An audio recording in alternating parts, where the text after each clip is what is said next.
What would you do? If your wealthy boss, right in front of hundreds of elegant guests, suddenly announced that you just a regular waitress would play the piano to entertain them? Would you run away in shame? Or stand your ground and face those condescending stares that night, inside the grand hall of Whitmore Hall? Crystal glasses clinked beneath the cold glow of chandeliers. Ava Reed, a single mother working as a waitress there, never imagined that her boss, Damian Whitmore's birthday party, the arrogant, widowed millionaire, would turn into a stage for her humiliation. Damian knew she once played the piano, and tonight, he planned to use that very talent to disgrace her. Amid the murmurs of high society and the watchful eyes of her little boy Noah, Ava had only two choices: bow her head and accept the humiliation, or step forward and let the music speak for her. If it were you, what would you do when cornered at the edge of your dignity? Let's begin the story of silent justice, where a single note can bring down an ivory tower built on pride. If you believe that sometimes justice comes from calmness, hit like, share, and subscribe and join me to witness the miracle that happened that night. There are places so beautiful that the people living in them forget where they lost their humanity. Whitmore Hall was one of those places, a pristine white mansion standing tall amid the winds of Belhaven, where glittering diamond parties hid the loneliness of the rich. Inside the grand hall, crystal chandeliers spilled an icy glow. The marble floor gleamed so bright you could see your own reflection or the things you tried to forget. The air was thick with the scent of white roses, sprayed just enough to mask the aroma of wine and the sharp taste of arrogance in people's words. Laughter echoed from every corner, but no one was really laughing. In that place, joy was dictated by status, and silence was a luxury only the servants could afford. Ava Reed moved quietly among the silver-polished tables. The tray in her hands felt like a thin shield, separating her from that other world, the world of power, wealth, and condescending stares. Every night, she worked 8 hours, sometimes 10, not out of passion, but for one reason alone. Noah, her 8-year-old son, sleeping in a tiny apartment on the south side of town. Ava was a single mother. Her husband had walked out before Noah even turned one, leaving behind a pile of bills and a heart that no longer believed in miracles. But she didn't fall apart. She learned to live in silence, to endure as if every breath were a prayer for her son. People said she had beautiful hands, long, slender, expressive, the kind that once brought gentle music to life on piano keys. But here, at Whitmore Hall, those hands were only used to carry glasses and clear plates. Damian Whitmore, the master of the mansion, was a man both admired and feared, a millionaire, heir to an old family fortune, once celebrated as the perfect picture of the American success story. But that was before Eleanor, his wife, died in a car accident 3 years ago. Since then, Whitmore Hall had grown colder, and Damian had learned to fill the emptiness in his chest with lavish parties. No one had seen him truly smile again. No one had heard him play the piano since Eleanor's death. Music, once the language between them, had become something he despised. Tonight, Damian appeared in a black tuxedo, eyes sharp as glass. He moved among his guests with a polite smile, raising his glass of red wine without drinking it. They laughed because of him, not with him. They flattered him, praised him, but no one dared to touch the pain hidden beneath his polished charm. And then, across the ballroom, his gaze found Ava. Just a fleeting glance, but it froze the air between them. She was straightening a tablecloth, her hair neatly tied, her face calm and unreadable. Something in that silence unsettled him. It reminded him of Eleanor, who once said, "The quiet ones are often the strongest." Damian hated that. He didn't want to be reminded that there existed a kind of power beyond money, something he had long lost. Ava didn't know he was watching. Her eyes had wandered to the grand piano in the corner of the hall, covered with a white silk cloth.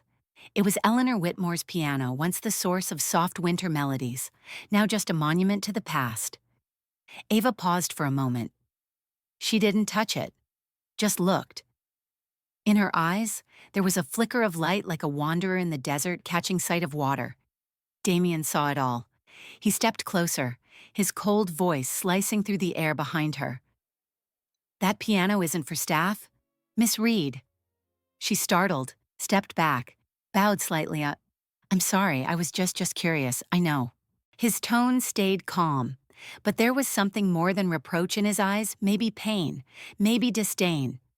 Then he smiled, the kind of smile that was both polite and cruel. "Remember your place, Miss Reed.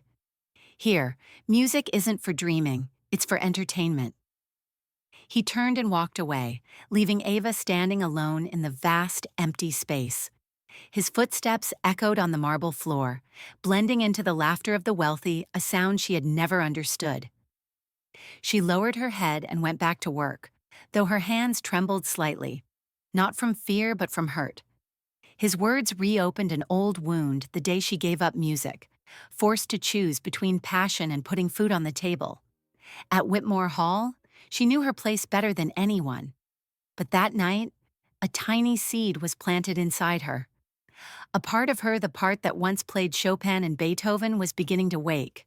And when her eyes caught the small photo of Noah tucked inside her pocket, his smile seemed to wash her fear away. Ava knew that no matter how the world looked down on her, she had to stand tall for him and for herself. She had no idea that cruel remark would become the overture to a fateful performance. Because just a few days later, Damian Whitmore would send her an invitation, one that looked like honor on the outside, but was really a trap wrapped in luxury. All of Whitmore Hall was buzzing with preparation for Damian Whitmore's grand birthday gala, one of the most anticipated events among Belhaven's elite. Bouquets of white roses arrived every hour, and every crystal glass was polished until it caught the ceiling light like a false sun. No one on the staff dared breathe too loudly, because a single scratch on silverware was enough to send the manager into fury. In a quiet corner near the ballroom, Ava Reed folded table linens. Every crease she made was deliberate, almost meditative. The work was dull, but it was the only place she could hide from the noise. Sometimes, beneath the clinking glass and bland jazz music, she could hear another sound, faint, fragile, like a memory whispering a single piano key falling softly inside her old apartment, where she once dreamed of being an artist. That piano was gone now. She had sold it along with every dream to keep a roof over Noah's head, her only child. But every time she saw a piano, even in a passing commercial or tucked in the corner of a fancy restaurant, her chest tightened, as if someone had brushed against a wound that never healed. Tonight, in the center of the grand hall, Eleanor Whitmore's grand piano sat under a thin white silk cloth as if waiting for someone to wake it. They said Eleanor used to play it every night until the accident that took her life. Since that day, Damian had never allowed anyone to touch it. To him, it was the last remnant of his wife's body, a sacred ground no one dared cross. But Ava didn't know that. She only felt an invisible force drawing her closer. As the chandelier's light reflected off the piano lid, it looked like a river of glass opening to another world, a world where she served no one, where every note was breath and freedom. She reached out and let her fingertips brush the cool surface. For a fleeting second, a memory flooded back, a young woman in a blue dress sitting before a piano, practicing Nocturne in E-flat major for her first recital. The touch of ivory keys, the gentle hum of Chopin. It all came back so vividly that she forgot where she was. One soft note slipped into the air, just a single tone, thin and trembling, yet somehow endless. Then, Damian Whitmore's voice sliced through the silence behind her, deep and cold as steel. "I was under the impression that Whitmore Hall staff don't need to inspect instruments to do their job properly." Ava froze and turned. Damian stood a few steps away, the chandelier's light cutting across his face. His eyes looked like shattered glass, bright yet emotionless. She bowed quickly. "I'm sorry, Mr. Whitmore. I just curious, guess weren't you?" He cut her off, his voice calm in a way that was almost frightening. "That piano belonged to my wife. It's not for staff to touch. Miss Reed." Ava stood still, her hands clasped tight. The silence between them thickened like winter fog.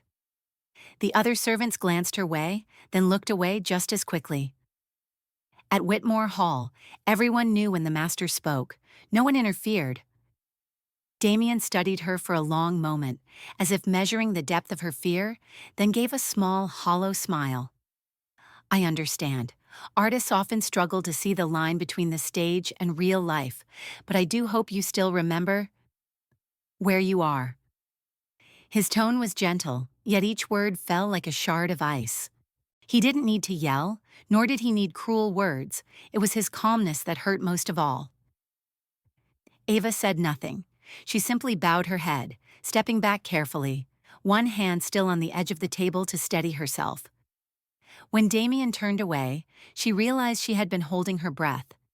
To everyone else, it was just a stern reminder, but to Ava, it was the mark of an invisible boundary. The unspoken law of Whitmore Hall servants are not allowed to dream.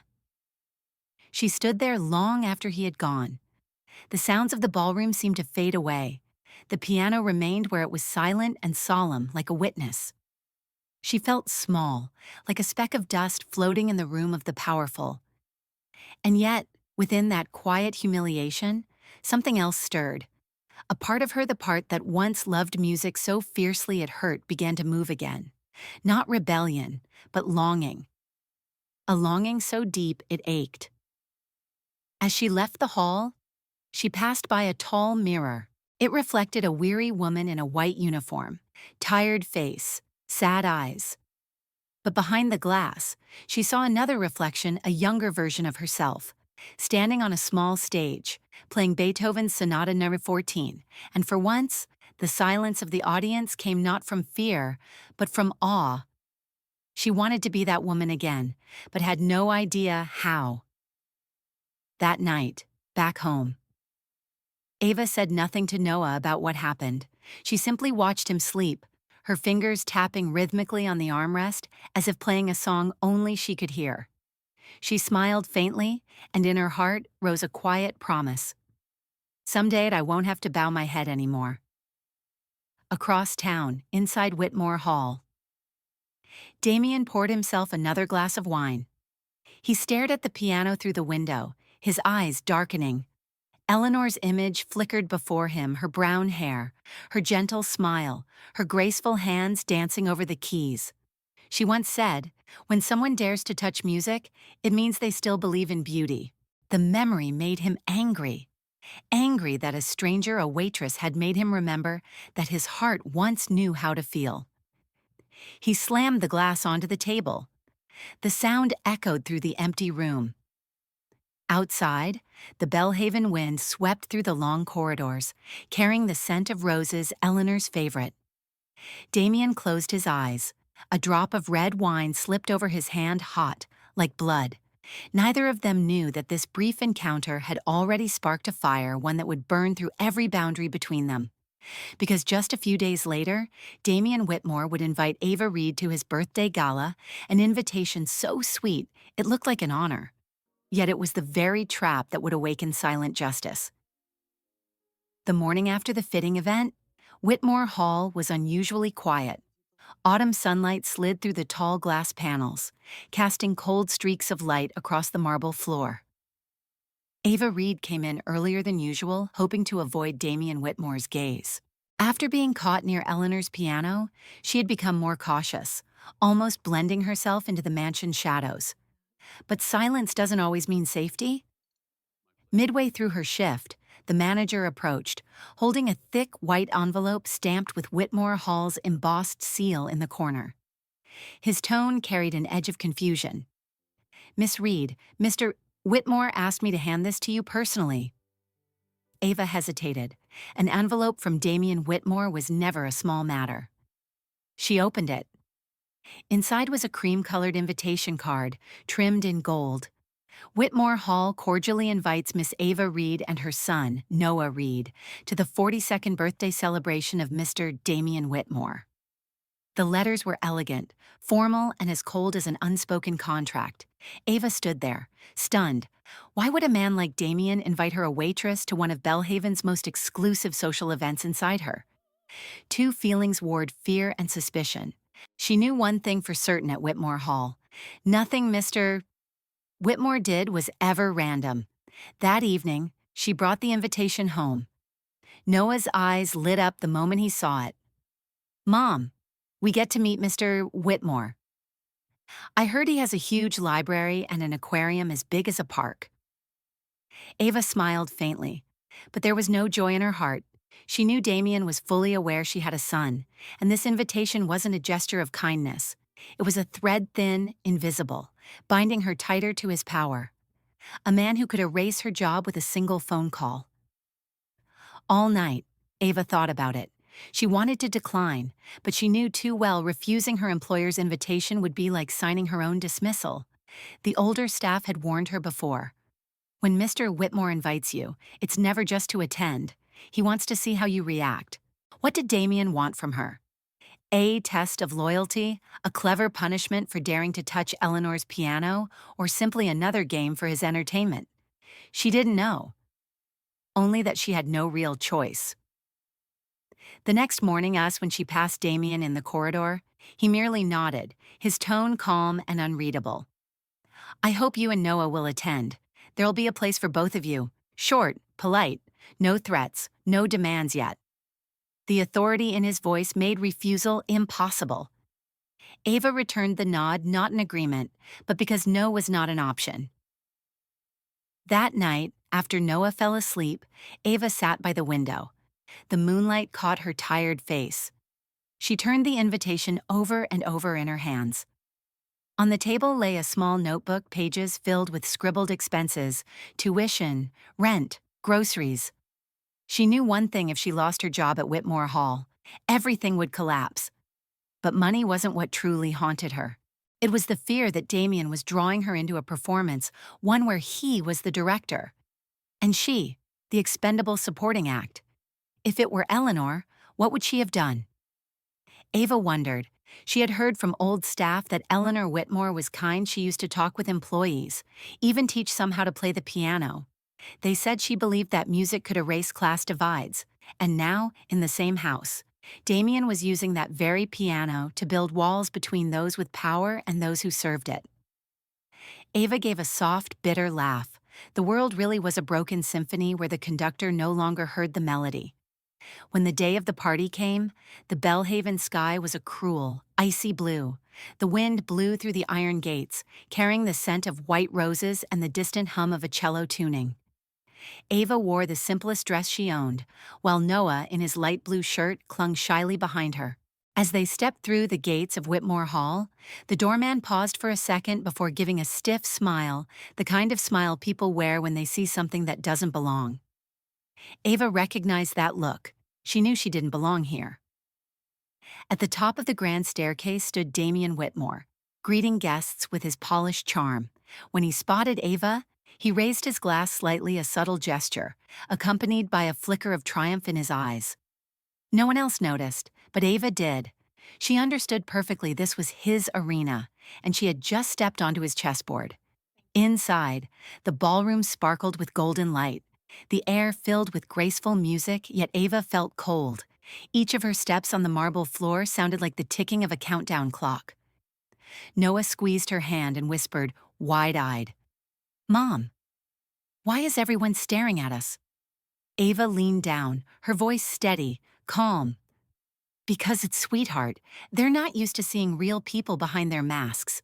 Damien approached them, placing a hand on Noah's shoulder with a polite smile. "Young man, did your mother ever tell you she used to play the piano?" The question was soft, but to Ava, it felt like a blade. He knew, and he said it on purpose, in front of Noah. "Do you like the piano?" Damien asked the boy. "Yes," Sir Noah replied eagerly. Damien turned to Ava, his voice low and smooth. "Wonderful. Then I think you'll both enjoy the little surprise I've prepared for tonight." Ava smiled faintly, that kind of smile the powerless wear to hide their fear. She knew too well surprises from men like Damien never brought good things. But now that she was here, there was no turning back. That night, beneath the shimmering chandeliers and clinking crystal, Ava felt like she was being watched through glass, visible, yet untouchable. She realized Damien didn't just want to humiliate her. He wanted to prove he could control her entire life with nothing more than an invitation. But what Damien failed to see was that when someone is pushed to the edge, sometimes their silence becomes their greatest weapon. And then, just as the music stopped, Damien Whitmore lifted his glass and smiled. He announced, "Tonight, I want a special performance. Ladies and gentlemen, please welcome Miss Ava Reed, who will play on Eleanor's piano." The entire hall fell silent, and that was the moment fate began. That night, Belhaven wore a golden coat spun from hundreds of lights. Luxury cars lined up before the gates of Whitmore Hall, where Damien Whitmore's birthday gala had become the crown jewel of the season's social scene. The sounds of camera shutters, laughter, and clinking glasses blended together an orchestra composed of power and wealth. Amid the glamour, Ava Reed stood near the grand gate with her son, Noah. Her fingers tightened around the invitation in her hand. She wore a simple navy blue dress, old shoes polished carefully until they shone. Her hair was tied neatly at the back, and she wore no jewelry except for a small pair of earrings, a birthday gift from Noah bought with his saved-up allowance. Beside her, Noah tugged gently at her sleeve, his wide eyes filled with awe. Guests glided past them, women in glittering gowns that shimmered like water, men in sharp black tuxedos, the scent of expensive perfume mingling with the soft strains of violins from inside. No one seemed to notice the mother and child standing by the great door. Yet Ava could feel the glances that slid over her from time to time. Cold and sharp as blades, the kind of looks that came from people who had long practiced the art of judging others by clothing and posture. A middle-aged woman passed by, glanced at Ava from head to toe, and murmured to her friend Strange, "Since when does Whitmore Hall invite the staff to parties?" Her voice wasn't loud, but loud enough for Ava to hear. Ava didn't respond. She simply held Noah's hand a little tighter. The boy looked up, puzzled. Ava smiled softly. "It's all right, sweetheart. We'll just walk as if this place belongs to us, too." The words were calm, but inside her, a small wave stirred. She knew Damien Whitmore was somewhere beyond those glittering doors, and his invitations were never innocent. When they stepped through the main hall, the attendants greeted them politely, though confusion flickered in their eyes. They had never seen guests dressed so modestly. The young woman checking the guest list looked twice before nodding. "Welcome, Miss Reed and young Master Noah." The ballroom unfolded like a painting. Crystal chandeliers threw shards of light across the high ceiling. Velvet walls gleamed in a deep wine shade. And at the center stood Damien Whitmore, tall, composed, his black tuxedo perfectly tailored, his face so calm it bordered on distant. Around him, elegantly dressed women laughed softly, lifting champagne flutes in ritualistic grace. Damien noticed them almost instantly. A flicker of something amusement, calculation flashed through his eyes. He raised his glass slightly toward them, a gesture that looked like a greeting or a challenge. It was small, subtle, but Ava understood. Tonight was a performance, and whether she liked it or not, she was the lead. Noah, oblivious, was staring at the violinists in the corner, his eyes bright with wonder. But every step Ava took felt heavier. She felt like a stray note in a grand symphony of power, a world where every gesture, every smile, every bow had already been scripted. A blonde woman approached, her smile tinged with polite curiosity. "Oh, Damien is so generous. I didn't know he employed staff who looked quite this remarkable." Ava smiled faintly, offering no reply. She was used to that kind of compliment, the kind meant to lower, not to lift. In this world, civility was just a prettier mask for contempt. But instead of anger, Ava chose silence. Silence, the only shield left to protect her dignity. Her gaze wandered around the room. Every face, every smile gleamed like polished metal. No one seemed real. Even the gentle music floating through the air sounded hollow, a performance for appearance's sake, not for the heart. She thought of the winter nights long ago, when she'd played in a small cafe on the outskirts of town where people truly listened. No chandeliers, no champagne, only the warmth of cocoa and sincerity. Here, music was just decoration for small talk. Across the crowd, Damien's eyes never left her. He said nothing, made no gesture, yet his stare alone made her feel like a specimen under glass, trapped inside his experiment of power. He lifted his glass again, that same smooth, practiced motion.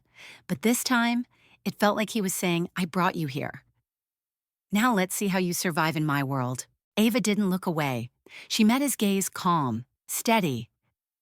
For a moment, the two of them stood on opposite ends of the room, surrounded by glitter and noise, yet no one truly saw either of them. Between them lay an invisible wall of class. One Damien believed he controlled, though he didn't realize it was slowly becoming a mirror reflecting him back to himself. A middle-aged man, an old friend of Eleanor's, approached Ava with a warm tone. I don't believe we've met, miss. Who might you be? I work here, sir.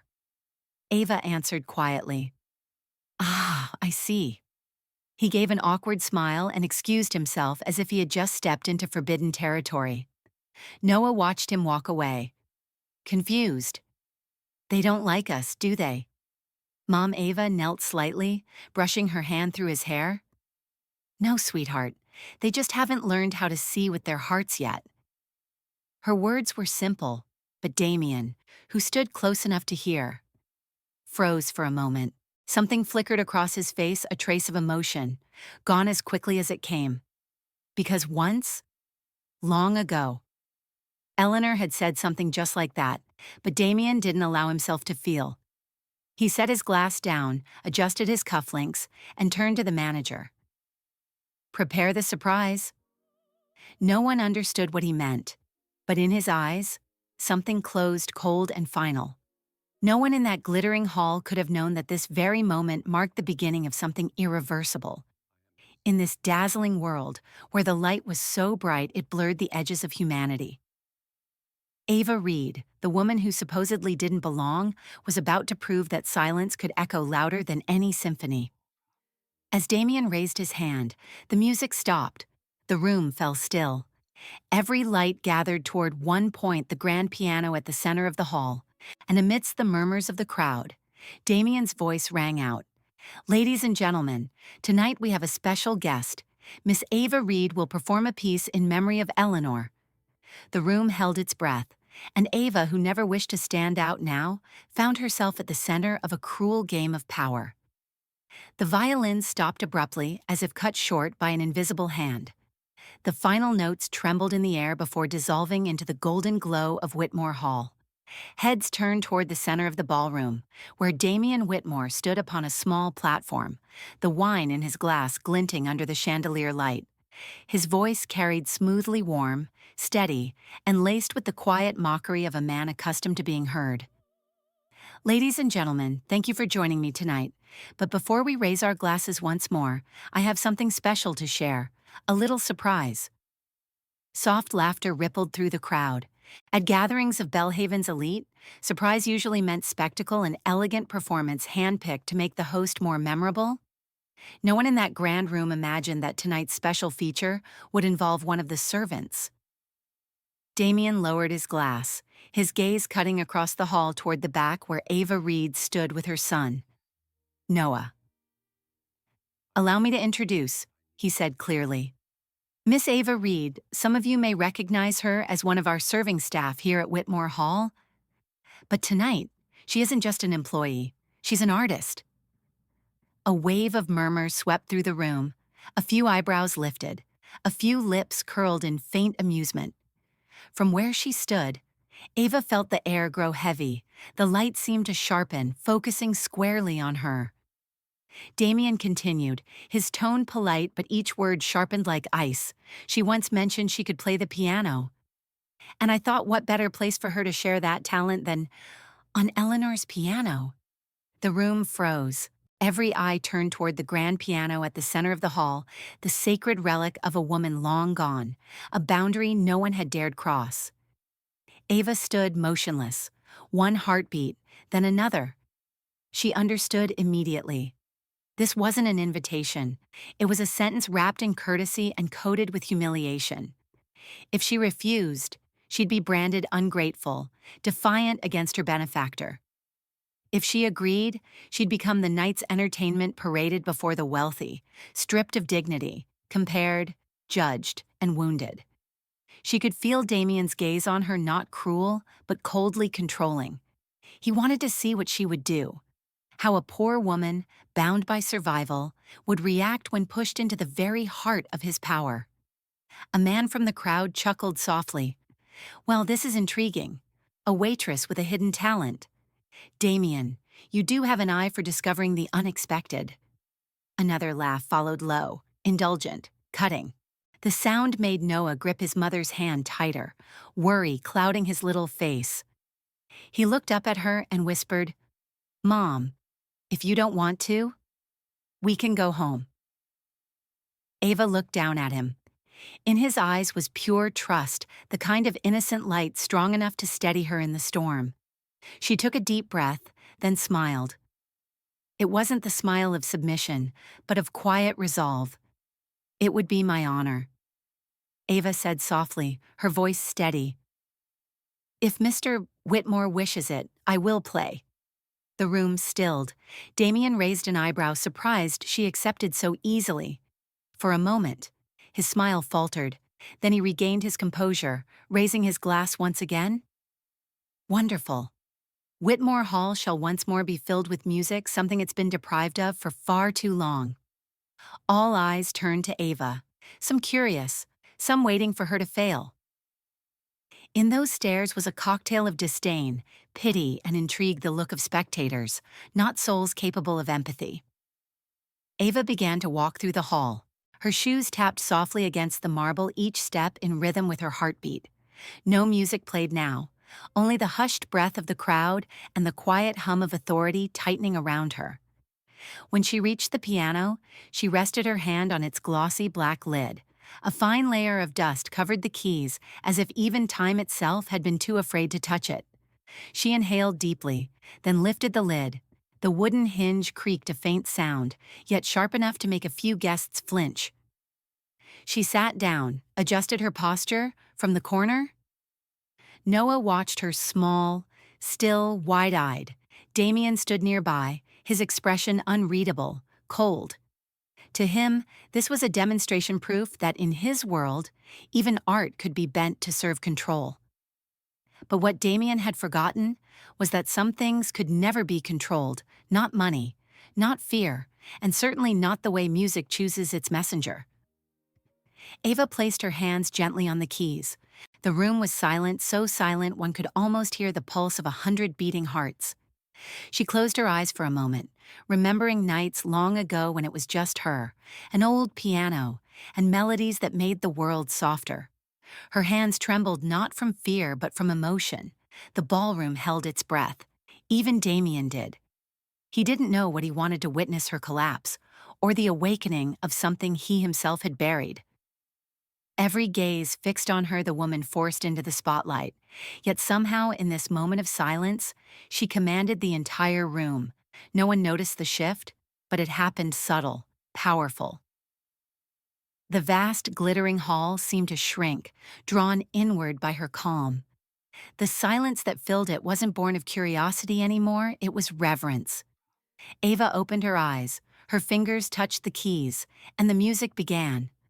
No one knew what she would play, but from the very first note, everyone understood Damien Whitmore had started a game he would no longer control. The music flowed out, gentle as water, and in that moment, justice began to speak in the quietest way possible. The final echo of Damien Whitmore's announcement still lingered in the ballroom, floating in the air like a challenge wrapped in polite laughter. Then, silence, so deep that one could hear the faint clink of crystal glasses as guests hesitated between curiosity and discomfort. Ava Reed stood frozen. The room was too bright, too grand, and filled with too many eyes. Each glance that fell upon her was like a blade, slicing away at the last layers of her confidence. And amid that sea of faces, she saw her son Noah looking up at her with wide, uncertain eyes, half afraid, half innocent. He didn't fully understand what was happening, but he knew one thing: his mother was being hurt. She looked down. His small hand was trembling. Then it tightened around hers firmer than she expected. The weight of that tiny trust dissolved all her fear in an instant. Ava realized then courage doesn't come from not being afraid. It comes from being more afraid of losing what you love than of facing what you fear. Noah whispered softly, I know you play beautifully. Just one simple sentence, yet it rang inside Ava like a bell of salvation. No one had said that to her in years. No one had believed she could still play, not even herself. She straightened her back. The room was still silent. Across the crowd, Damien watched, a faint smirk playing at his lips, part satisfaction, part expectation of her collapse. What he didn't know was that the silence he had created to humiliate her was becoming the very place where she found her strength. Ava took a slow breath. Her eyes met his. She didn't flinch. She didn't burn with anger. There was only calm, the stillness of a lake before the storm. I'd love to, she said quietly, her voice soft as air, yet clear enough to fill the entire hall. A ripple moved through the crowd. A few women tilted their heads. A few men exchanged puzzled glances. No one expected her to say that. No trembling, no excuses, no plea for mercy. Damien hesitated. He didn't smile. For the first time in years, he didn't know how to respond. Ava began walking toward the piano. Her heels made soft clicks on the marble floor, but to Damien, each step pounded like a drumbeat. He suddenly remembered Eleanor, his late wife, walking through this very hall in the same composed way, confident, unhurried, unapologetic. Ava sat down at the piano, her back straight, her hands poised above the keys. The chandelier's light spilled over her face, no longer that of a servant, but of a woman standing on the line between fear and freedom. From across the room, Noah watched her and gave a small nod. In his eyes, Ava saw her younger self, the girl who once played in a tiny cafe, believing that music could heal what words could not. She smiled a real smile, the first in months. Then she placed her fingers on the keys, and for a moment, did nothing. No one in that glittering room knew that in that single quiet pause. Ava was saying goodbye to fear, to humiliation, to the years she'd spent hiding her light. She knew that whatever happened tonight, whether laughter or applause, she would never bow her head again, because she had chosen the one thing no one could ever take from her: to respond with dignity instead of rage. From behind, Damien still watched her. He didn't realize the air in the room had changed. The hall no longer belonged to him. No one looked at him now. No one waited for his approval. Every gaze had shifted toward her, the woman he thought would be just a moment's amusement. And in that silence, he felt himself grow smaller. For the first time since Eleanor's death, Damien Whitmore was not the center of the world. Ava lifted her head. Her eyes swept the room, not proud, not defiant, but full of grace. She had nothing to prove. She only wanted to show that those who are humiliated can still answer cruelty with calm, and that is the purest form of power. That was the turning of the tide power reversed, not by shouting or revenge, but by standing tall enough to make others see themselves reflected in your silence. Damien felt it. Her gaze met his, not in anger, not in blame, but with a quiet message. You can't hurt me anymore, because I no longer play by your rules. A strange feeling crept into Damien's chest. Not anger, but shame. He turned slightly, as if to look away, yet couldn't move. As Ava prepared to press the first key, the air seemed to stop. No one spoke. No glasses clinked. No footsteps stirred. Only the breath of dozens of people waiting, not out of curiosity, but because they could feel something was about to happen. Ava closed her eyes. She no longer saw the ballroom, or Damien, or the stairs. She saw only Noah, his smile, his small hand, and the innocent words that had given her strength. Mom. I know you play beautifully. That was enough. Enough to begin. Her hands descended. The first note rang out low, tender, pure as a whisper from the heart, and in that instant, the entire room turned to stone. No one expected that music, that fragile, fearless sound, could make a crowd so silent. She didn't know where the melody would take her. She only knew that each note she played was a step away from fear, away from scorn, away from the past that once caged her. That night, Ava didn't play for the audience. She played for herself, for her son who believed in her, and for everyone who had ever been looked down upon, yet still chose to stand tall. And as the first notes filled the air, Damian Whitmore froze. He thought he was watching a performance, but what he was witnessing was a verdict delivered through music gentle, yet inescapable. In that sound, power began to crack and justice, in its quietest form, began to rise. The room seemed to hold its breath. Every gaze was fixed on the woman seated before the grand piano, the same piano that once belonged to Eleanor Whitmore, the woman Belhaven had hailed as the queen of classical music. And now, in her place, sat a maid Ava Reed. Her hands rested still upon the keys, as if listening to something deep within. The silence was so complete that any sound felt intrusive. A few guests whispered, others took small sips of wine, waiting for the evening's entertainment to begin. They didn't yet realize they were about to become the ones moved. Then, softly, the first note rang out clear and fragile, like a drop of water falling onto glass. Ava began with Chopin's Nocturne in E-flat major, Optawin 9, number 2. At first, her hands trembled, the notes wavered, uncertain each keystroke like a memory awakening from sleep. But after a few bars, the music found its rhythm warm, full, alive, spreading through the hall like the slow bloom of dawn. Those who had laughed moments ago fell silent. They watched her, that calm face, the half-closed eyes, the hands telling a story words could never reach. The melody spoke of a soul's journey beginning in fear, moving toward acceptance, and finally dissolving into freedom. Each note was a breath, each chord a confession. Within it lay sorrow and hope, the twin languages of someone who had known loss and humiliation, yet chose not to hate. In the corner, Noah stood still, his small hands clasped together. He didn't understand the music's complexity, but he felt it. His mother was speaking to the world in a way only she could. He smiled, his eyes shining, and that tiny light seemed to warm the entire hall. As for Damian Whitmore, he didn't move. His gaze was fixed on Ava, yet what he saw was not just her. For a brief, haunting moment, Eleanor appeared before him, superimposed like a ghost of melody. She, too, had once played this very piece the night before the flight that would take her from him forever.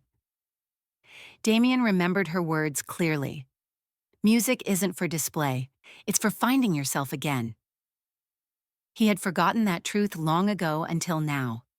Ava played on. Her fingers no longer shook.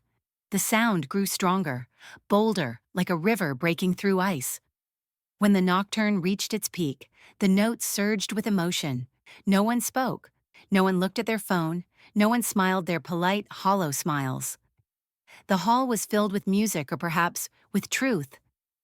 A truth no one wanted to face, that sometimes the lowest among us carry the noblest hearts that still know how to forgive. Then, seamlessly, Ava shifted. Her hands moved with confidence, and suddenly Beethoven's Pathétique Sonata. Opton 13 filled the air. If Chopin was the voice of the heart, Beethoven was the roar of will. The notes struck sharper, fiercer, challenging the cold marble walls themselves. Ava's fingers flew faster, stronger. The sound rose and echoed off the vaulted ceilings of Whitmore Hall, the same hall once built to celebrate power, now witnessing its quiet undoing. This was no longer Damian Whitmore's entertainment. This was a triumph, the reclamation of dignity. Each key she struck stripped away another layer of the mask Damian wore. Memories rushed back: Eleanor's laughter, their wedding morning, her music filling their home, and the nights he had buried himself in work while she played alone. Music. Eleanor's sacred language now came alive through another woman's hands, one he had meant to humiliate. But Ava never once looked his way. She played as if the world had vanished, as if only she and the music remained. Each note spoke for her. I don't need your permission to be myself. The crescendo built fierce but never angry. Her final chord struck like thunder, then stopped abruptly, leaving a silence so deep it made the heart ache. For a heartbeat, no one moved. Then a single clap, another followed, and within seconds, the entire room was on its feet. Gone were the smirks. Gone the condescension. In their place, awe, reverence, and a trembling kind of shame. A woman in the front row wiped her tears. A man lowered his head, hiding behind his hand, ashamed of his earlier laughter. Ava rose, bowed gracefully. Her eyes didn't seek approval, only to offer silent gratitude to those who had truly listened. She turned toward Noah. He was beaming, his eyes glowing brighter than the chandeliers above. And in that moment, Ava knew she had won not against Damien, not against the wealthy crowd, but against the fear that once held her captive. Damien still hadn't moved. He stood there, gripping his glass until his knuckles turned white, then slowly released it. His eyes followed Ava, but this time they carried no power, no arrogance, only understanding. And somewhere deep inside, the echo of Eleanor's voice returned. Music will always find the one who deserves it. He understood now. Tonight, that person was not him. The hall erupted in applause, but inside Ava's heart, there was only stillness, a peace born of self-redemption. She no longer looked to the past. She saw only the future, a world where music could heal, and her son could grow without ever learning to bow before anyone. She stepped away from the piano, her hands trembling not from fear, but from feeling. That night, Damien Whitmore left the ballroom in silence. No one noticed that he paused before the piano, the same one once touched by Eleanor, and now by Ava. For the first time, his eyes held no power, only regret, because he knew tonight, the woman he meant to humiliate had awakened the part of him he thought was dead. When the last note of Ava Reed's performance faded into the air, no one dared to speak. The silence that followed wasn't out of politeness, it was born of weight, the weight of something no one had expected. The woman meant to be humiliated had become the one before whom the entire hall now bowed its head. Then, a few hesitant claps broke the stillness, scattered, uncertain until they swelled into a wave of applause. People rose to their feet, not entirely to celebrate, but almost as if to atone for their earlier contempt. Among them, only one man did not move: Damien Whitmore. He stood motionless, eyes locked on the piano. The noise around him blurred, fading into a distant hum, leaving only the echo of that music, and in his mind, it was no longer Ava playing, it was Eleanor.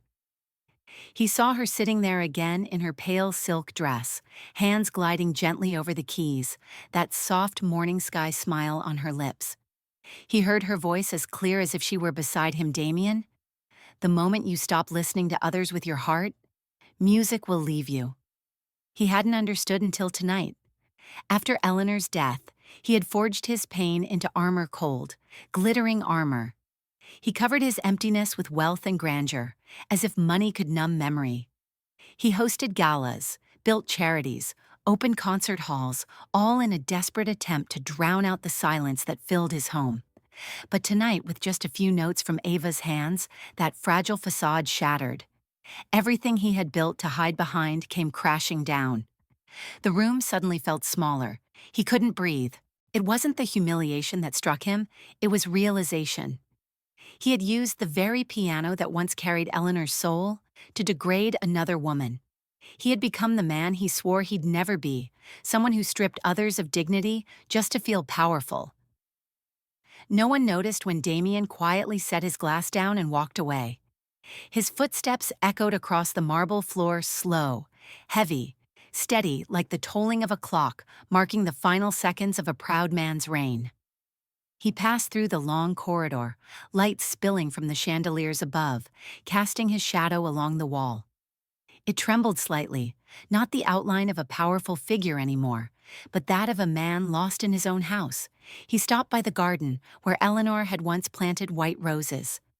The Belhaven night was cool, The faint scent of roses drifted through the air, the scent he once loved, then grew to despise because it reminded him of what he'd lost. Damien knelt and touched a bloom. Its petals were soft, damp, and cold. He smiled faintly, a smile stripped of arrogance. "Eleanor, if you could see this, what would you say to me?" The wind rustled through the hedges, carrying with it a distant whisper of music, the final chords of Beethoven's sonata. The sound trembled in his chest like a truth long denied. Music never belongs to those who command it, only to those who still believe in beauty. He remembered Eleanor's last night. She had played Moonlight Sonata, while he sat beside her, eyes glued to his laptop. She stopped mid-song and asked, "Do you hear it?" He replied without looking up, "I hear the music." She smiled sadly. "No. I asked if you hear me." That was the last time he ever saw her alive. When the plane went down, they recovered only her necklace and a folded note inside her suitcase. "Don't let your heart die before your body does." Only now did he finally understand. Damien looked up through the window, inside the hall. Ava Reed was bowing, Noah standing beside her, holding her hand proudly. The sight pierced him. A mother with no power, no title, had just silenced his entire empire with courage and grace. He realized what he'd witnessed wasn't a performance. It was an awakening. She hadn't fought him with anger, she had defeated him with wisdom. No accusations, no vengeance. She let music speak the truth he had buried for years. That justice isn't about winning, it's about the courage to admit when you've been wrong. He walked back toward the hall. The crowd was talking again, but the laughter had softened, warmer now, more human. Ava was preparing to leave, her simple dress swaying lightly as she moved. Damien stepped forward, then stopped halfway. He didn't know what to say because he had never truly apologized to anyone before. Their eyes met just for a moment. Ava said nothing, but her slight nod caught him off guard. It wasn't forgiveness. It was recognition that she had seen the man behind the armor, fragile and bare, and respected him for facing it. As she turned away, Damien saw Eleanor again, not as a ghost of regret, but as a quiet smile fading into the soft glow of the Belhaven night. He stood there for a long time.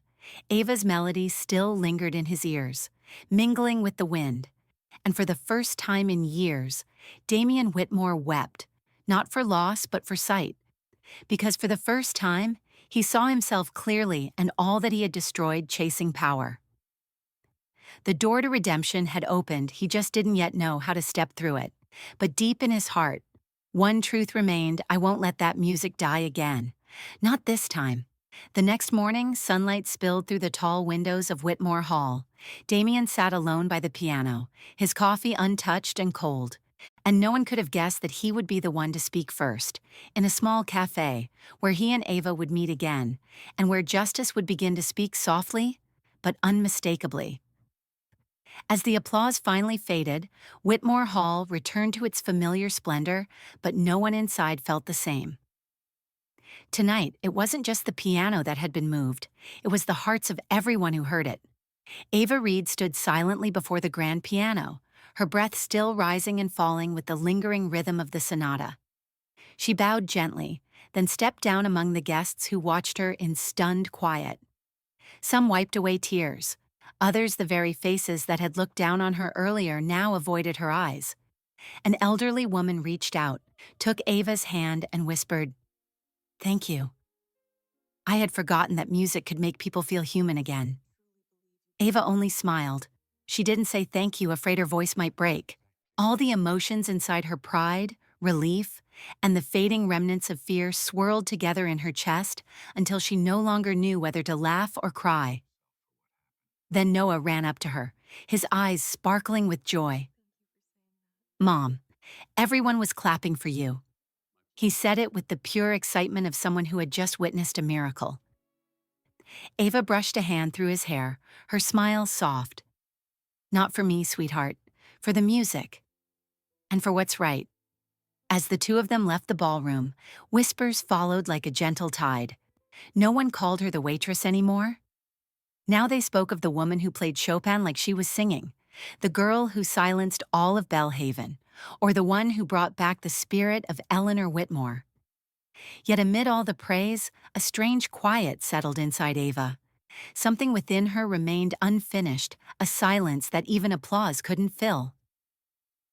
Outside, the night in Belhaven was cool. A thin mist began to settle on the marble steps, and the golden light spilling from the hall made Whitmore Hall look hauntingly beautiful, like a castle wrapped in its own memories. Ava held Noah's hand and walked slowly toward the night bus. She didn't look back, but she could still feel it, a gaze following her from behind the glass windows. Damien Whitmore. She knew he had disappeared before the final applause, and that, more than anything, was what troubled her. On the quiet bus, Ava sat beside her sleeping son. Noah's head rested on her shoulder, his small hand still curled in her lap. Outside, the trees slipped past, their reflections glimmering in the window's mist. Ava thought about everything that had happened, not as a victory, but as a waking dream. From an act of humiliation, she had found a moment to rise. Through a single piece of music, she had rediscovered a truth about herself, that dignity doesn't need to shout it, only needs to stand, silent and unwavering. Yet along with her pride came a quiet fear. Damien, the man she had just brought to silence before hundreds, what would he do when the emotion faded and pride returned? She didn't know. And that uncertainty frightened her, because Ava understood one thing about men like Damien Whitmore: they didn't lose easily, especially not to someone they once considered invisible. She tightened her grip around Noah's hand. Whatever happens, she thought, I won't let anyone make my son bow his head. Meanwhile, in another wing of the mansion, Damien still sat alone. The glass of wine before him had long gone flat. The light from the chandelier cast a weary glow across his face. He hadn't returned to the party. He hadn't congratulated anyone. He just sat in his study, staring out into the garden of white roses. From a distance, he could still hear the guests departing, their voices, carrying words meant for someone else now. She was extraordinary. I've never heard Beethoven played like that.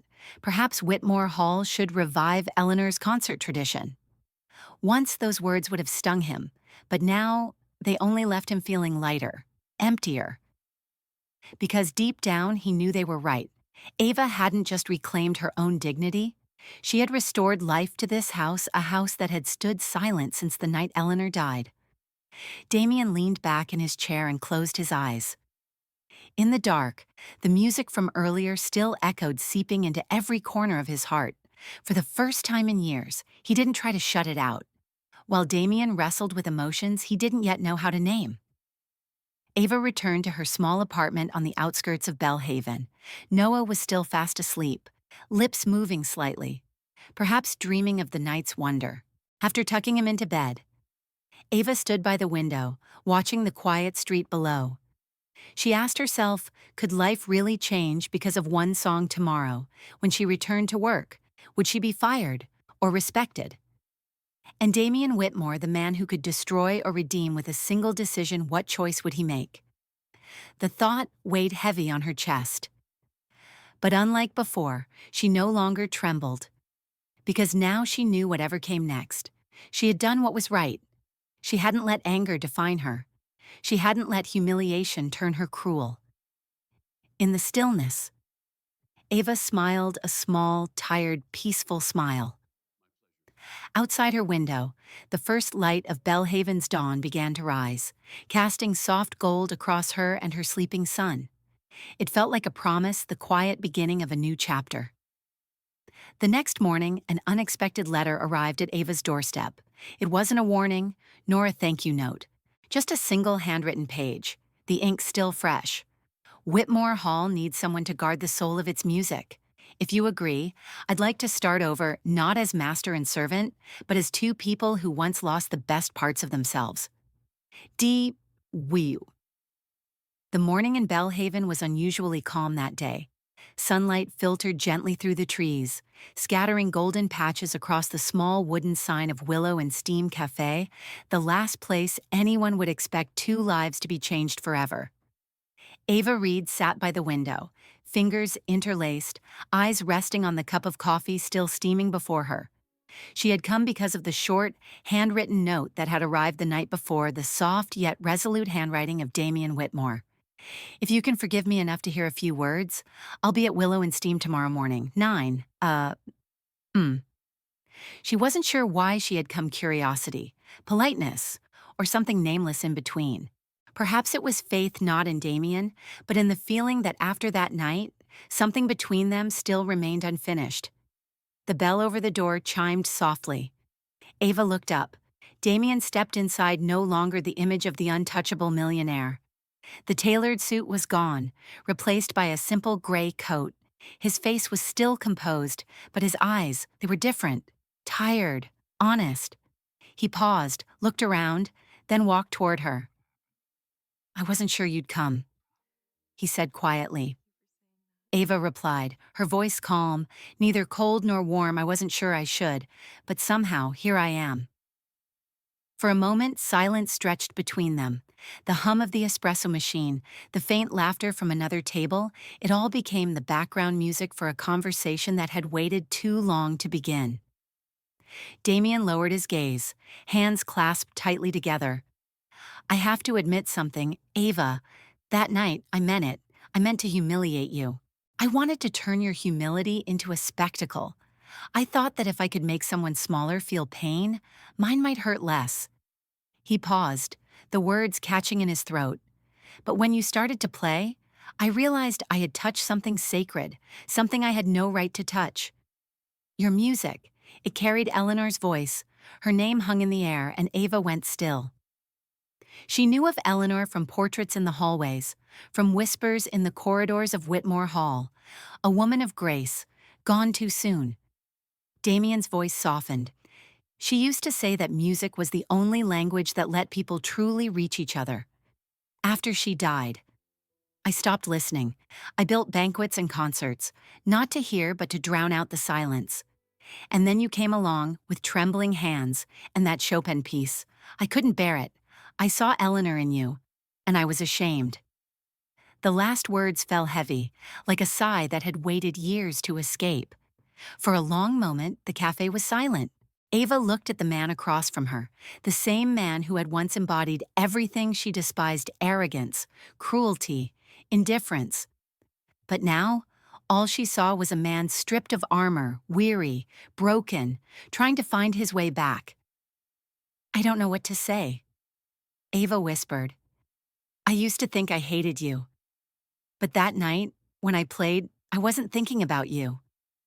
I was thinking about Noah and about every time I almost lost faith in myself."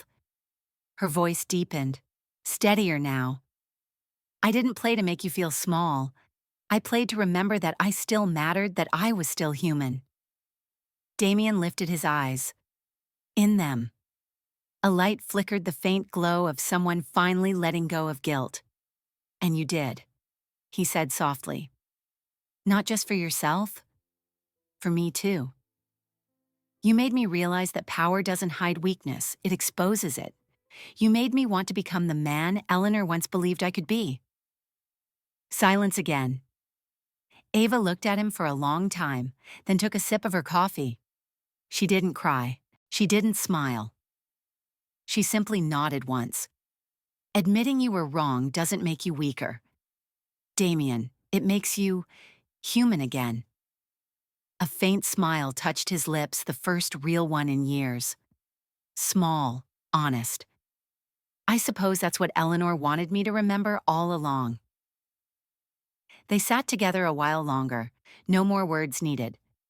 Outside, the sunlight spilled through the window, glinting off the coffee cup, off Ava's hands, off Damien's face, both of them illuminated, not by the sun, but by understanding. Before he stood to leave, Damien placed a card on the table. "Whitmore Hall will revive the community concert series Eleanor once dreamed of. I want you to lead it not as a favor, but as a partner." Ava looked down at the card.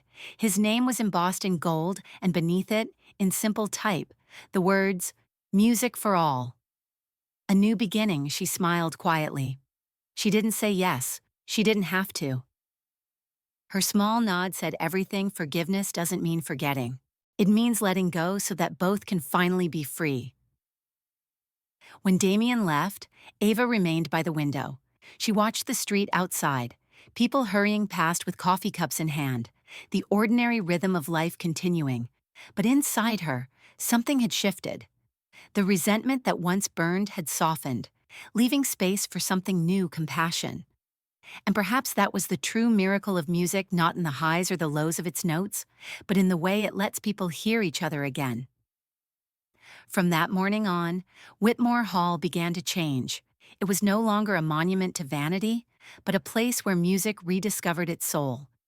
And when the next invitation arrived in Ava's hands, she knew it wasn't just a job. It was a chance to plant beauty once more, in the very place that once broke her. Ever since that morning at Willow and Steam Cafe, the air around Ava Reed had subtly changed.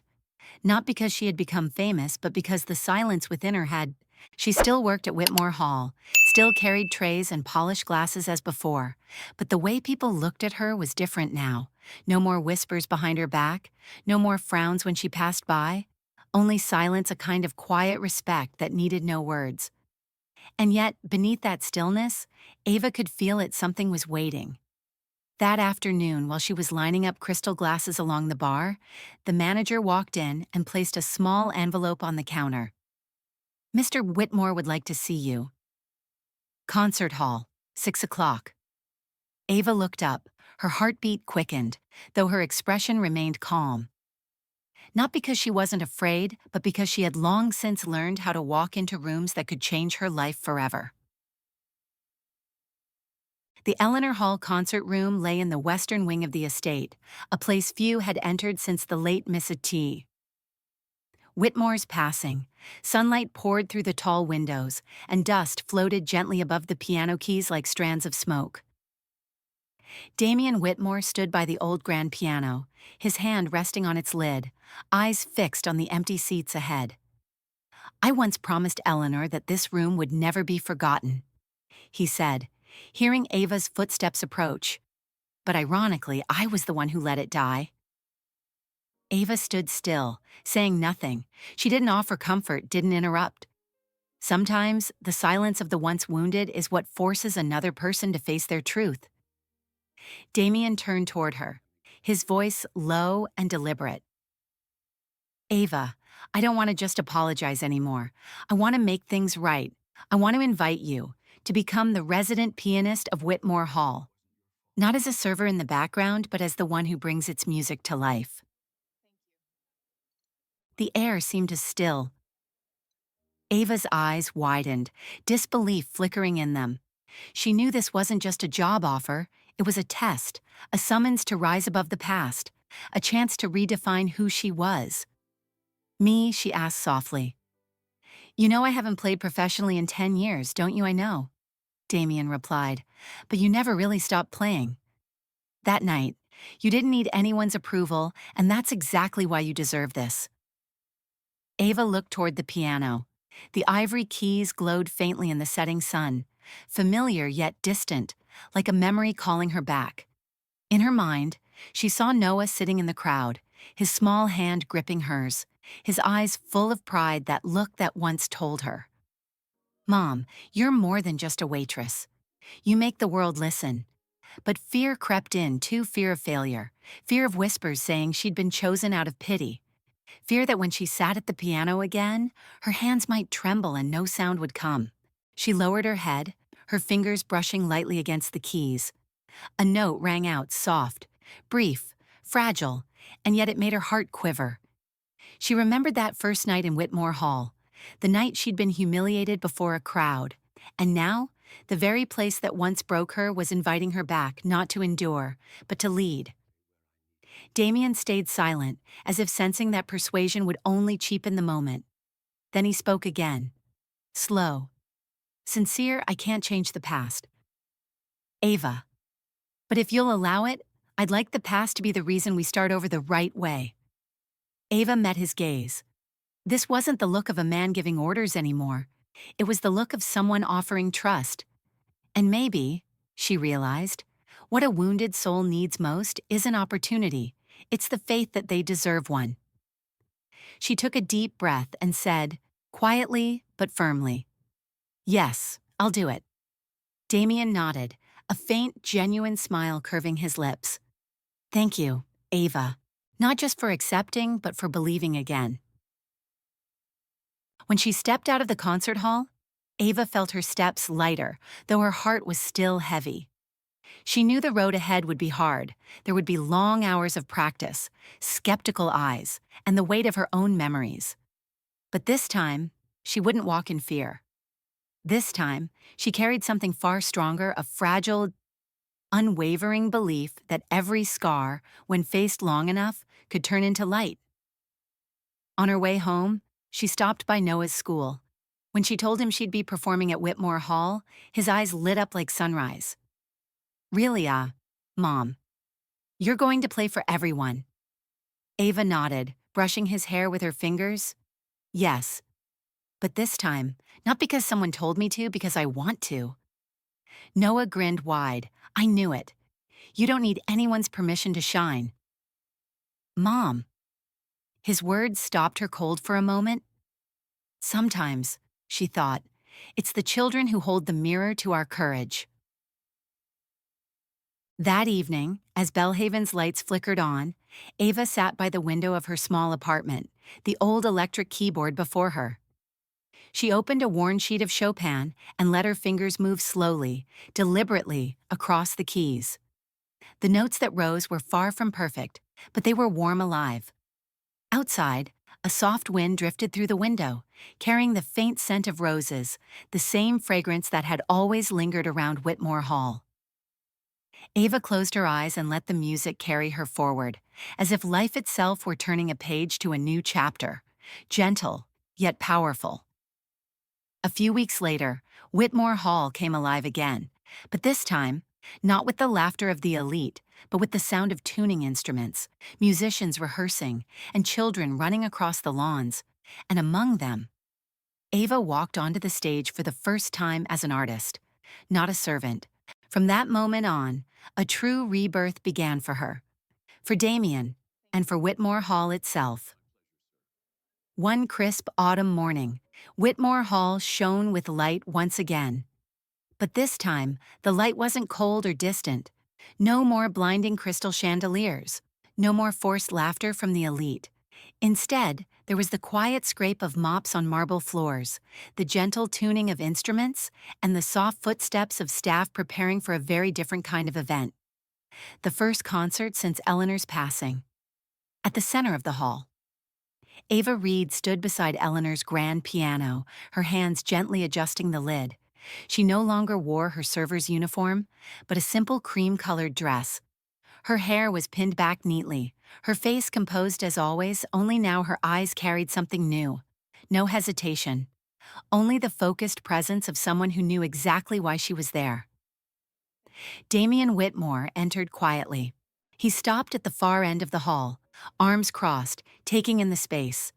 For the first time, even he felt Whitmore Hall. Intimate. Not a stage for power, but a place where people could touch one another through a language beyond words music. "I want tonight to be simple," Damien said. "No fine champagne, no extravagant menus.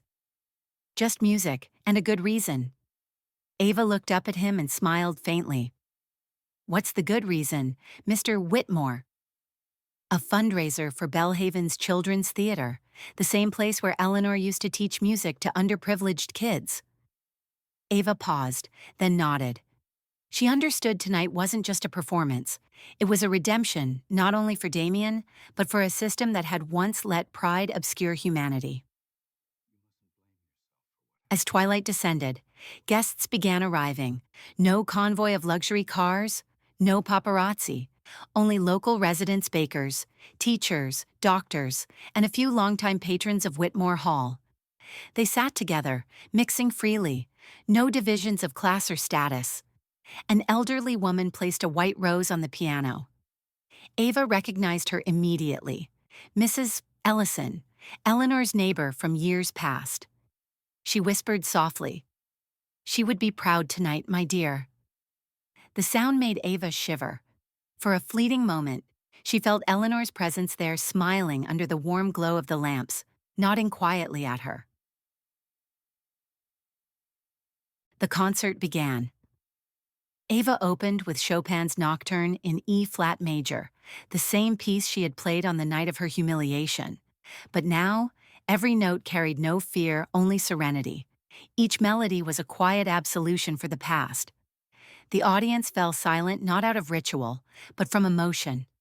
They weren't just hearing music, they were hearing the story behind it of a woman who had been cast down and quietly risen again through courage. Among the audience, Damien sat with his hands clasped. He didn't watch Ava as a hired performer, but as someone entrusted to restore the very soul of his late wife's home. After Ava's solo, Damien stepped onto the stage. No gilded microphone, no LED spectacle, just him, a middle-aged man with a hoarse yet genuine voice.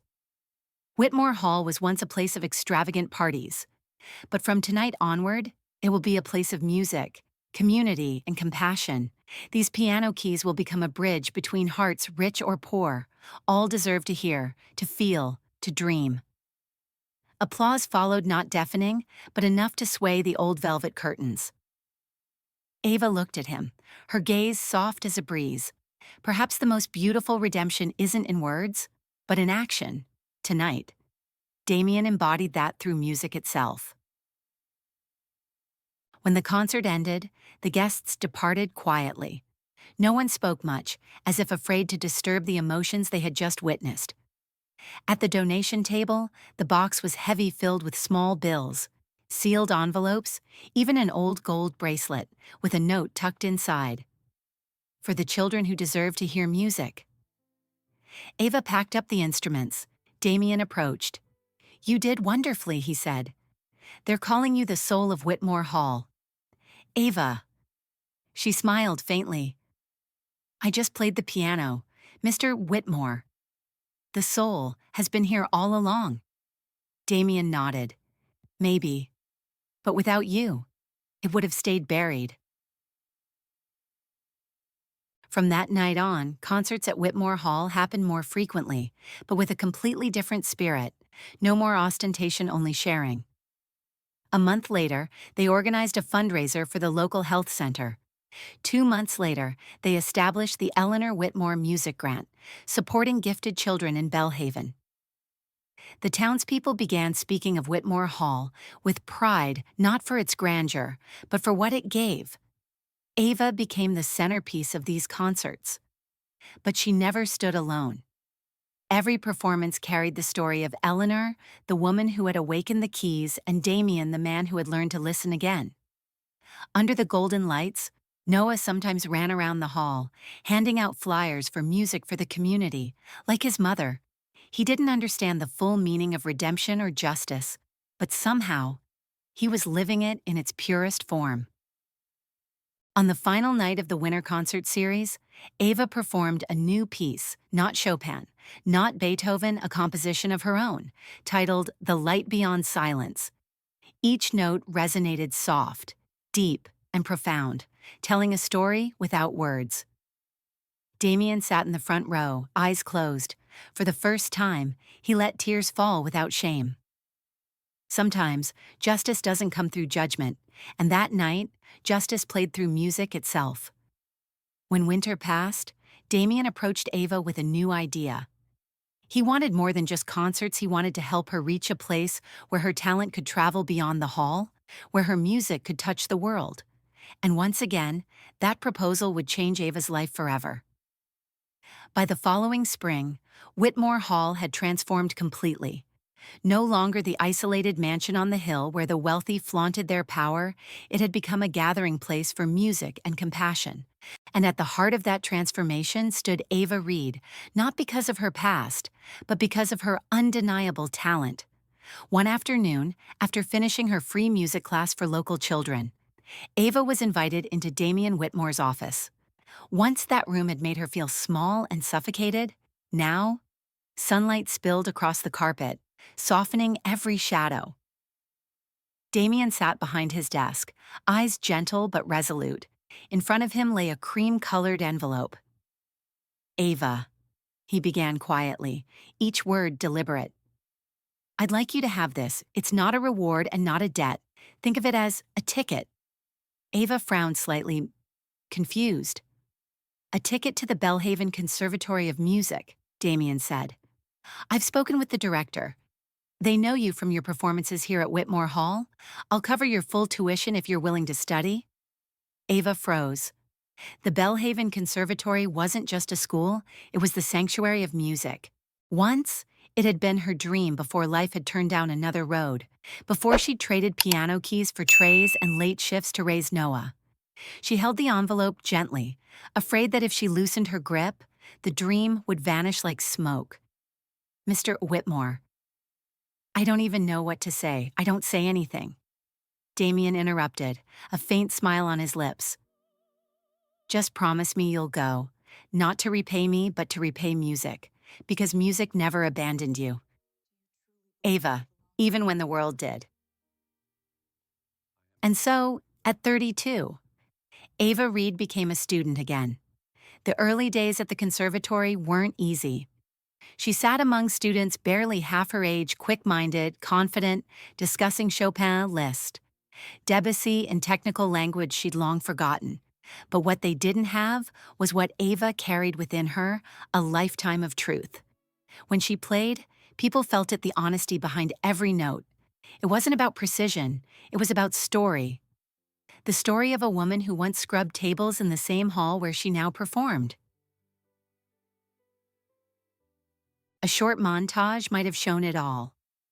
Ava waking early, walking Noah to school, rushing to class, her afternoons spent practicing until her fingers stiffened, evenings cooking simple meals, helping Noah with homework, then sitting at her small piano, lost in quiet melody.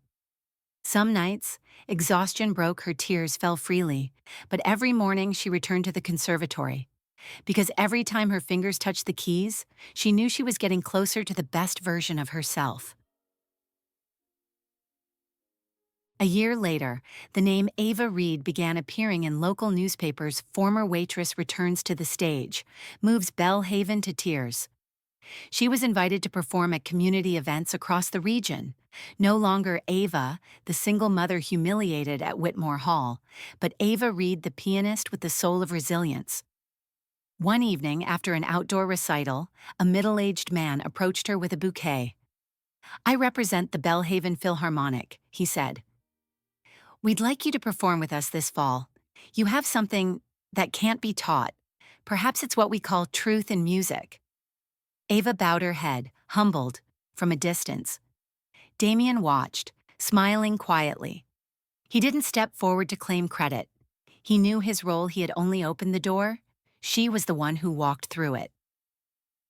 Now, when people spoke of Ava, they no longer mentioned scandal or pity. They spoke of grace, strength, and how one woman had chosen wisdom over anger and changed her fate because of it. Noah, the little boy who once held her hand while whispers of contempt surrounded them, now stood proudly backstage at every performance. Each time Ava looked at him, she smiled because he was the reason she'd never given up.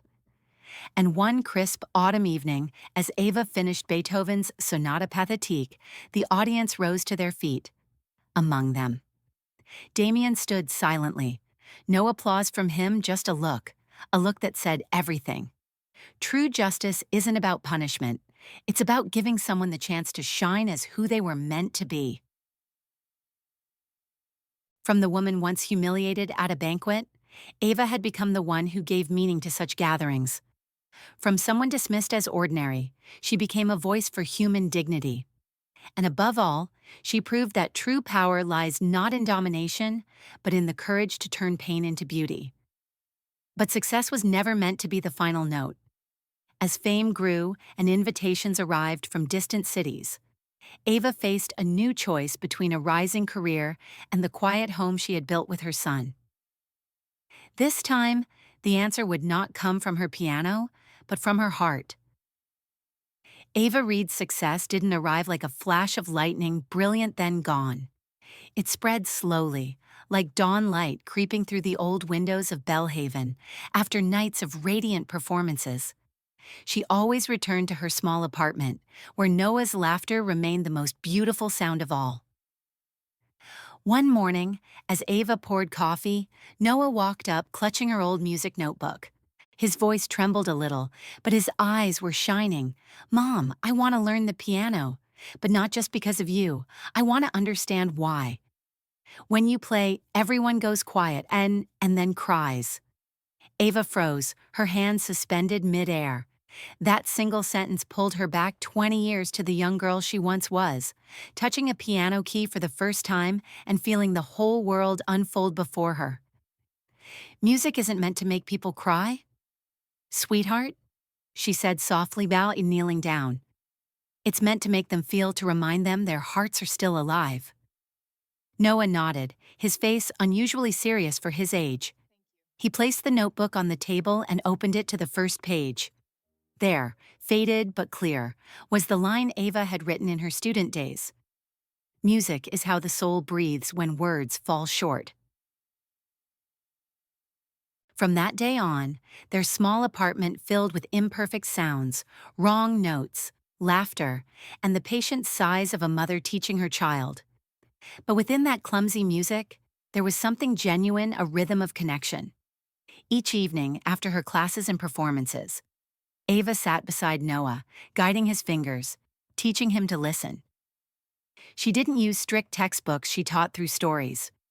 "You see, every note has a soul," she told him. "Some notes are sad, some angry, some waiting to be forgiven. When you understand that, you're not playing anymore, you're telling a story." Noah watched her with quiet wonder. He wasn't just learning the piano. He was learning how to feel the same way his mother once stood before a hall of scorn and chose music over bitterness. News spread quickly through Bellhaven. Noah Reed, son of pianist Ava, had begun learning piano. Curious neighbors came to watch them practice in a small room near Whitmore Hall, a space Damien had renovated into a free music classroom for local children. Before long, that classroom was full, not only the privileged but newspaper boys, factory workers' children, and kids from immigrant families who had just arrived in town. Ava welcomed them all. To her, music was a language everyone could speak.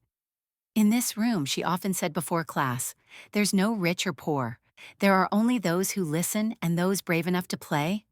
It was a sight to behold white, black, Asian, and Latino children sitting side by side, laughing when they hit the wrong notes together. In those moments, Whitmore Hall, once a monument of class and privilege, became a true home. Damien sometimes stood quietly at the back of the hall, watching. He knew that what Eleanor had once dreamed of was now alive not through charity checks, but through the music of children. One afternoon, Ava looked across the classroom. Noah was helping a younger brown-skinned girl keep time, his small hands tapping the rhythm gently. Her eyes stung. "Mom." Noah ran up, tugging her sleeve. "I think music isn't just for performing. It's for giving like you do." Ava laughed through tears. In that moment, she understood a legacy isn't measured by fame or degrees. It's defined by how one person makes the world kinder through what they love. As time passed, Ava's class became a part of Bellhaven's heartbeat. People began calling it the Harmony Room. Every weekend, parents gathered to hear their children perform. No tickets, no dress code, just open hearts. After one recital, a young mother approached Ava, voice trembling. "Thank you, my son used to be too shy to talk to anyone, but since he started playing, he smiles again. You didn't just teach him music, you taught him to believe." Ava smiled softly. "I didn't teach him anything. I just helped him hear his own heart." That summer, Whitmore Hall opened its doors once more. But this time, there were no reserved seats for the wealthy. The hall was filled with families, children, teachers, and workers, the very people who had once been kept out. Ava and Noah took the stage together for their first duet, Claire de Lune. The scene was simple mother and son at the grand piano, golden lights slanting through the windows, the audience silent and still. Each time Ava touched a key, Noah followed not with notes, but with his gaze, as if their souls were conversing through sound. When the last chord faded, no one stood up right away. Then, slowly, applause began, not loud, but deep, the kind that comes from gratitude, not excitement. Damien sat in the back row, his hands clasped together. He knew, at last. Whitmore Hall had found its purpose, a place where music erased class, and people rediscovered the beauty within themselves. After the concert, Ava stood alone in the rose garden, moonlight spilling over the petals. Noah ran to her, holding a crumpled drawing, two people at a piano, and above them, the words scrawled in a child's hand. "For you, Mom, our music never ends." Ava pulled him close and whispered, "Music will always connect us. Noah, wherever you go, if you hear the piano, you'll know I'm there." Noah nodded, looking up at the night sky, where the moon reflected on the old roof of Whitmore Hall. But life always brings unexpected transitions. As the Harmony Room began gaining attention beyond Bellhaven, Ava received a special invitation from New York, a stage far greater than she had ever known. Would she leave the place that started it all, or stay with the children who now called her Miss Ava? As Ava Reed's Harmony Room became a symbol of community and connection, a deeper transformation was quietly unfolding within Damien Whitmore. The man who once used power as a shield to hide his grief was now devoting what remained of his life to use that very power, to heal. One morning, in what used to be Eleanor's study, now transformed into a small library for students, Damien sat by the window, gazing out at the garden. Sunlight streamed through the thin curtains, glinting off a framed photo of Eleanor smiling beside her piano. He sighed no longer with regret, but with peace. "Ava was right," he murmured. "Music doesn't just save one person, it can save an entire community." From that realization, Whitmore Hall began a new chapter. Damien announced that the mansion would no longer stand as a symbol of elitism, but as the Whitmore Center for Benevolence, a place where art, kindness, and education could converge. The once ostentatious paintings were donated to the local museum. The grand banquet halls were turned into community meeting rooms. And the very ballroom where Ava had once been humiliated was reborn as the Eleanor Whitmore Children's Concert Hall, filled with pianos donated by patrons and neighbors. But Damien didn't stop there. Together with Ava, he launched Strings of Hope, a program that provided instruments and music scholarships to underfunded public schools. He also partnered with the city's Children's Hospital to create music therapy concerts, where young patients could listen or even play alongside professional musicians. Gone were the clinking glasses of champagne. In their place rang the laughter of children, the soft notes of pianos each morning. Whitmore Hall, once a fortress of privilege, had become a place where every heart could meet on equal ground. Damien never hid his past. In a brief interview with the Bellhaven Chronicle, he confessed, "I once believed success meant making others bow to me. But I've learned the true measure of greatness is when you're willing to bow down to lift someone else up." He didn't say those words to seek praise. He said them for himself, for the man who once mistook pain for pride. When Ava read that interview, she smiled quietly. She knew Damien had walked the same road music once led her through from bitterness to awakening. 1 year later, the Whitmore Center had funded over 200 music scholarships, supplied instruments to 7 public schools, and raised funds to build a sound therapy playground at Bellhaven Children's Hospital. But the number Damien cherished most wasn't written in reports, it was the people. He often visited the Harmony Room on weekends, sitting silently as children practiced their scales. He listened even to the wrong notes, and in each mistake, he heard a piece of himself once arrogant, once offbeat, learning, slowly, to begin again. One afternoon, Ava stopped by his office carrying a folder for the Music for All initiative. Damien glanced at it, then said, "I want the Whitmore Fund to support nearby towns on too. There are so many kids like Noah, they just need one instrument to believe they're worth something." Ava smiled softly. "You don't have to do everything, Damien, and you've already done so much." "No, Ava," he replied, his gaze distant. I'm only giving back what Eleanor once gave me, the belief that people can be better. They sat in silence for a long moment, no longer boss and employee, no longer offender and victim. Just two souls who understood true redemption doesn't come from apology, but from consistent grace. The media began calling Damien the philanthropist of Belhaven, but titles meant nothing to him. He only wanted to be remembered as the man who finally learned to listen. At the inauguration of the new Whitmore Center, Damien gave a short speech. I once thought I had everything. But the truth is, I had lost it all, including myself, until one ordinary woman taught me that dignity cannot be bought. Today, Whitmore Hall no longer belongs to me. It belongs to Belhaven and to everyone who believes music can change the world.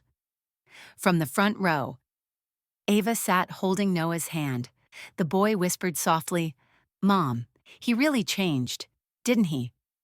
"Yes, sweetheart," Ava replied. "He's finally learned to listen with his heart." Damien didn't become a hero. He simply became human again. And in his journey of redemption, Ava too found peace. She knew now every wound can heal, if one is brave enough to face the darkness within. Years later, in an old diary of Eleanor's found in her restored room, they discovered a single line: "A house is not a home unless it echoes with laughter." And now, Whitmore Hall echoed again with laughter, with music, with the quick footsteps of children on marble floors. No one spoke of Mr. Whitmore anymore. They simply called it the House of Music. A year later, the Whitmore Hall prepared for its grandest concert, yet a charity gala to fund a new community music center. And that night, Ava and Noah would take the stage together, performing the duet that would close one journey and begin a legacy. A year later, winter laid its white veil over the roof of Whitmore Hall, but inside the grand ballroom, hundreds of candles flickered like living flames. Tonight was special, a charity concert for the Whitmore Center for Music, the first event since its founding. No tickets were sold, only donations were accepted, and every single seat was filled. On stage stood Eleanor Whitmore's grand piano, polished to perfection. The last time it had sung in this room was many years ago, back when Eleanor herself was alive. Tonight, its voice would return through two people she had never met: Ava Reed and her son, Noah Reed. The hall was silent. No whispers of judgment, no brittle laughter of the elite. Only quiet anticipation, reverent and sincere. In the front row sat Damien Whitmore, his hair now silver, his eyes shimmering as if he were witnessing something larger than himself. Ava stepped onto the stage. Her midnight blue gown flowed like still water, graceful, unpretentious, a woman who had walked through storms and now stood in her own light. Every gaze turned toward her, but this time, not to judge. She looked over and saw Noah by the piano, waiting. He smiled gently and nodded. Their eyes met, a silent overture between mother and son. "Mom, I'm ready, so am I." Ava placed her hands on the keys. Noah sat beside her, smaller but steady. Together, they began Claire de Lune by Debussy, the same piece they had practiced hundreds of times in their tiny apartment years ago. The first notes drifted into the air like threads stitching together past and present. The sound was soft, yet carried something that made the audience still. Someone quietly wept. A man whispered to his wife, "I remember her. She used to serve wine here." Ava didn't hear it, but perhaps she felt it. She played as if every note was an answer to all those looks of scorn she once endured, not with anger, not with pride, but with truth. Noah followed, his small hands flowing beside hers, a brook beside a river. 2 generations, 2 journeys, woven together by music. The sight carried Damien away in memory.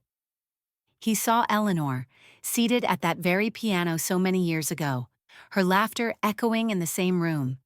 But this time, instead of pain, he felt a rare and quiet peace. "Eleanor," he whispered under his breath, "I did it. Your piano sings again." The music swelled, gentle, luminous, eternal. When the final note faded, Ava didn't move.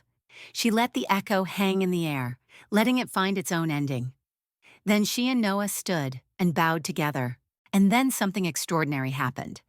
The entire audience, from the wealthiest patrons to the children from the scholarship program, rose to their feet. Applause poured down like rain, steady and unending. Damien stood too, tears gliding down his cheeks, his trembling hand pressed to his chest. He didn't hide it. He bowed deeply toward the stage. Ava saw him and she understood. At last, silent justice had come full circle. The concert continued with performances by young artists from Belhaven, but everyone remembered that duet. The newspapers later called it the Night of Redemption, but to Ava, it wasn't a night of redemption, it was a night of return. She was no longer the waitress who'd been humiliated, no longer the pianist lifted by a millionaire's guilt. She was simply herself, a mother who had turned pain into melody and made the world a little kinder. When the hall finally emptied, Damien walked slowly toward the stage. He stopped before Ava and Noah. He didn't thank her, didn't offer praise. He simply laid his hand on the piano and looked at her eyes full of understanding. This piano was silent for 10 years. He said softly, "Tonight, it sang again. Thank you and for bringing it back to life." Ava smiled. Music never dies, Mr. Whitmore. We just have to listen long enough to hear it again. That night, the snow fell heavier. When everyone had gone, Ava and Noah lingered. They sat beside the piano, no lights on, only the glow of a single flickering candle. "Mom," Noah whispered, "I think Mr. Whitmore isn't lonely anymore." "No, sweetheart," Ava replied gently, "because he's learned to let music fill the spaces people once left behind." They sat in silence, listening to the wind outside and the faint hum of the piano, as if the house itself was breathing again. The next morning, the Belhaven Post ran the headline "Whitmore Hall, from a symbol of privilege to a symbol of humanity." Below it, a photograph Ava and Noah bowing on stage, and in the front row, Damien Whitmore, his hand over his heart. In the corner of the article, a single line captured the spirit of the night. "No one is born above another, but sometimes, through silence and dignity, a single soul can make the whole world stand." As the first light of dawn touched the snowy gardens, Ava stood by the window, downstairs. Noah played a few improvised notes, his melody mingling with birdsong in the cold morning air. She closed her eyes and whispered, "Every note is a step toward the future." Her journey wasn't over, but last night, she had stood exactly where she belonged, not just on a stage, but in the hearts of those who once saw her differently. And on the wall of the grand hall, a new bronze plaque gleamed: "Whitmore Center for Music, where music heals and people find each other again." Life isn't always fair. People are so often judged by their appearance, their job, or their status. But the story Millionaire announces the waitress will play the piano to humiliate. Her reminds us of a deeper truth, that dignity isn't about where you stand, but how you stand firm when the world tries to push you down. Ava, the waitress who was once humiliated, didn't respond with anger. She answered with wisdom and grace. She turned music into the voice of self-respect, and her melody silenced an entire ballroom, until even the man who once looked down on her had to bow his head. The most profound message of this story doesn't lie in external victory, but in inner triumph, choosing calm over resentment, creation over bitterness, and humanity over power. That choice didn't just earn Ava recognition. It helped Damien, the man who once shamed her, rediscover the humanity he had lost. In today's world, each of us will, at some point, be misunderstood, underestimated, or unfairly judged. When that happens, remember your reaction is the mirror of your true worth. When you respond with intelligence, with kindness, you've already won even without proving anything. To our dear audience, thank you for believing in compassion and in the quiet kind of justice. If you felt the power of this story, share and subscribe to help us spread more stories of humanity where people don't conquer through power, but through heart and wisdom.